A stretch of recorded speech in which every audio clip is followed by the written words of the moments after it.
Welcome back, guys, and welcome to the channel if it's your first time. We are the guys that would rather be in good standing with this amazing community more than anything else. My name is Brad. I go by The Cool Breeze online and in the video game Metalstorm.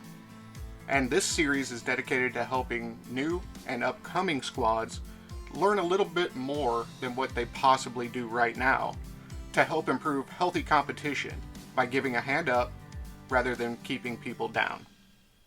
I also play for currently the number 6 ranked squad in the game named Dystopia, and I'm also in the top 500 on the trophy leaderboards at the moment. My squad and friends from around the squad, which many are the very best in the world in the game, all contribute to these answers, but this by no means means that I or this series is gospel. And if players out there know something different or would simply like to add to the conversation, please feel free to do that in the comments, but do it respectfully, otherwise the moderators won't let it by. But we want to encourage and we hope that more players have a useful dialogue that only improves the game. We at the podcast feel that Metalstorm is one of the most brilliant and special communities in gaming, and we feel lucky to be a part of it. Alright guys, so today we're going to be doing another 2 aircraft. Today we've got the Mirage M3 and the A6. So both of these planes, obviously you can pick them up fairly early, and they're extremely useful even against some of the more elite planes in the game. Let's start with the A6. So the A6 is what I like to call kind of the man's man of aircraft, because there's a certain section, the A10, this, the Frogfoot now, those kind of planes are meant to be in the true thick of things. I like to think of it as almost in Call of Duty terms, right? So this would be your heavy machine gunner or shotgunner. So let's go ahead and cover its strengths, okay?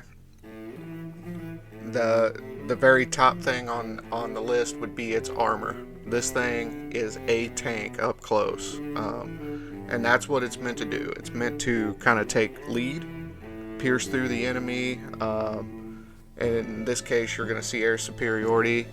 It's able to hold a point and do it very well, or it should be able to do it very well. Another one of its strengths, and what makes it so good at holding those points, right, is turning at slow speeds. The disadvantages, which we'll talk about later, of its speed, it's actually kind of counterbalanced by the fact that you can almost stay on that burner almost the entire match and not even notice it. But you will notice the speed, and we'll get into that later. So it can typically outturn most of the things coming in at you. So you play it a little bit different, of course, deathmatch versus air superiority, but we'll have to get into that another time. Let's see, probably I would put third as far as strengths is, we kind of touched on it prior, but once you hit level 8, you start to open up special abilities. Now for the A6, it's radar jamming, and this is a huge thing for your team. And again, we touched on that. Even you want to fly with your team and, you know, be on comms and Discord. So the reason why the A6 is such a powerful tool is you can actually benefit your entire team if you learn how to use radar jamming correctly. You don't want to start off the match and hit it too early. You don't want to hit it too late. You want to give your plane's coverage inside of your circle right around the time that the enemy team is in range of those planes. And I assure you guys, it makes a huge difference. We've all had those games where the A6 causes a lot of problems, we'll say. And if you have 2 A6s, especially in air superiority, you can almost count on those 2 planes to lock down 2 points almost by themselves. They are beatable, but they put up a heck of a fight. I don't know. The A6, you got some guys out there that are able to fly these tanks, these flying tanks, better than others. Some guys are interceptors, some guys are a little bit of everything, right? So, as far as team dynamics and commanders coming on upcoming teams, something I will throw out there, it's important to kind of, as a commander or admin, to observe what your guys are good at, especially starting out early. Of course, you want to train and try to spread out, skills to every plane. That's the idea, so you guys can mix and match and do composition like we were talking about last video. However, starting out, some guys are going to gravitate towards one plane or type of role over another, and definitely take advantage of that when you can. So it's kind of a key thing, actually, when you get into the game inside the game. 100%. Another strength, by the way, is it's got to be its guns and its rocket pods. These things will rip a plane to shreds. You've got 3 heavy machine guns, 2 or 3 pods, I think, and the rockets, which are I think there's 84 of them. Don't quote me, but all of that armament together hits hard and it hits quick. So with its turning rate, you're able to get on somebody's 6 or even from the side, and a really good marksman can just vaporize stuff over and over. So the A6 is an ultimate tool. It's definitely an acquired taste, though, like I said, and if you're used to flying at a higher speed, it can be harder to pick up. Some guys just gravitate towards it naturally too. So it's definitely a plane that even to this day will cause problems for hangar 20 guys. So definitely play with it a little bit if you get a chance, and yeah, be sure to check that out. Now we're going to move on to the M3. So the M3 is still hands down one of the best planes in the game. It shocks a lot of people, I think, especially new players, that you have access to this plane early. But the truth is, this is one of the best planes I think any of us can fly. It really has its own unique role inside of air superiority. Let's start with the basic strengths of the Mirage M3. Number one, I would think, is its speed. This thing in a straight line is very fast. Its top end speed is pretty good. It's not the fastest, but its acceleration is ridiculous. And part of that reason is you get at level 8, again, once you unlock your special ability, you'll get this thing called thrust booster, rocket booster, basically. Just like its real life counterpart, and basically that means you can hit this button and there's a predetermined length of this rocket burn, and you don't even have to use your thrusters, so you'll be gaining thrust back in your tank as you're speeding up. It's really good for straight line speed, especially to get to a point and kind of secure it. So, which brings me to probably the second best thing about it is, once you get to your point in air superiority or even TDM, right, you're setting up an ambush, whatever, is its gun. It's got some really good guns, especially for the class.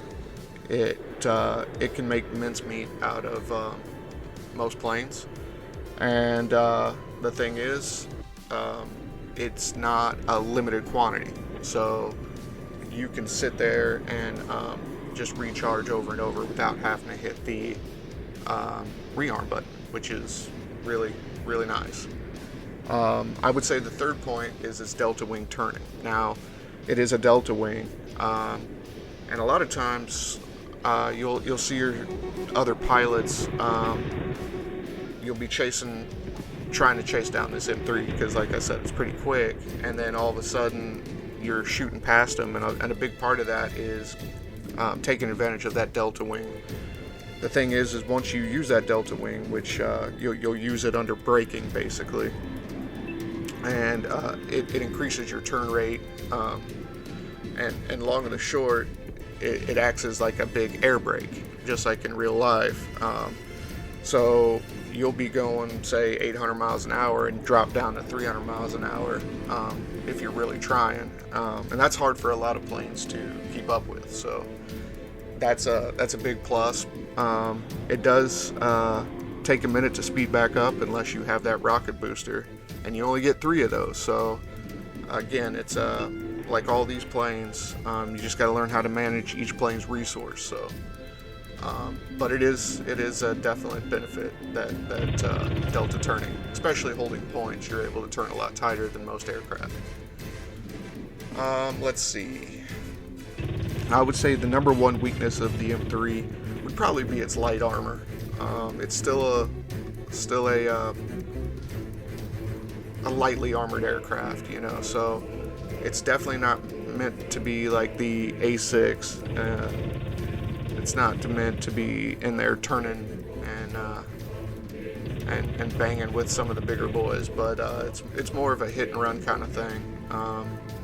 But it's capable of doing that if you fly it right. Also, on the flip side with the delta wing, when you use the delta wing, right, so you have this thing called speed shed, basically. So you'll bleed so much speed that it like I said, it's hard to accelerate again, hard to get away, so you definitely got to use it in the right spots, especially if you don't have rocket boosters. So it could also feel like you're falling out of the air to a degree. In later planes like the Mirage 2000, it definitely feels like that. So just be conscious of when you use it and how you use it. But a lot of times you can get away with staying in your ideal turn rate, but that's kind of difficult. In fact, that's one of the weaknesses I personally think is with the M3 as well, is it's kind of hard to stay in that ideal turn rate and use it practically. Usually the angle isn't, it doesn't turn quite as hard enough for me in the ideal turn rate. So I'm sure there's other pilots out there, there's many of them out there that are better than me, but that's something I would consider it as a weakness. And then lastly, its biggest weakness for me is only 3 rocket boosts. So no matter what, you can't refill those either. You only get 3 boosts per life. So it's definitely a resource management issue, but you'll see a lot of guys use those 3 right off the bat to secure a point, say an air sup, and then they'll take the death or whatever, fight it out, take a death, and then come back and then adapt from there. So really this all revolves around team tactics when it comes to resource management in every plane. So definitely, you know, practice with your guys, talk to your admins, come up with a plan with your players, whatever your role is there, and you can definitely figure it out, I promise. Yeah, but these 2 planes are definitely 2 to really consider and play around with, and definitely don't sleep on either one of these. So they both have a very well-defined role inside of the game at any level, any hangar level, I should say. So be sure to check them out, guys, and hopefully this helps with those 2 at least. Don't forget the CoolKegs podcast. We do a variety of things, not just stuff from Metalstorm. We have general podcasts, we have sports stories, we have mini documentaries on aircraft, we have really a plethora of things. So be sure to check us out. Maybe give us a like and a sub. Yeah, be sure to flip through the playlist and maybe you'll find another video you might like. So that would be fantastic. Also, don't forget, please go show some love to Xanatos Music. He does all our gameplay background. He also does a show called Zan's Weapon Depot. We just dropped one on the Compass Call, which is an electronic weapons defense system. You guys got to check it out. It's a pretty good video. And basically what he does on that show is he takes little breakdowns into weapon systems that he's used in his own personal military career. So like I said, be sure to swing by, maybe give him a like and a sub. And I guess that's it really for this one, guys. Don't forget, we're on Rumble, Facebook, TikTok. There's Patreon if you want to help us on our road to 1,000 subs. We're doing pretty well, but we'll just take any donation, wrap it back up into the channel, and hopefully continue to make even better content for you guys. Let's see. I think that's pretty much it, though. I want to shout out my dystopian guys. How you doing, fellas? And really, keep your eye out for the Unbound tournament as well. We'll be ramping back up in the spring here. So, and also, guys, don't forget. And lastly, don't feel shy. If you guys would like to add to the conversation, you have a question, leave a question or comment. Be sure to hit us up in the comments, because again, we really want this to be kind of a public square, kind of a little bit of a place to have a dialogue with the entire community. So please feel free to drop a comment, and yeah, if you guys have anything to add, please do that. So yeah, guys, other than that, thank you for watching. You guys are amazing, and until next time, blue skies and happy hunting.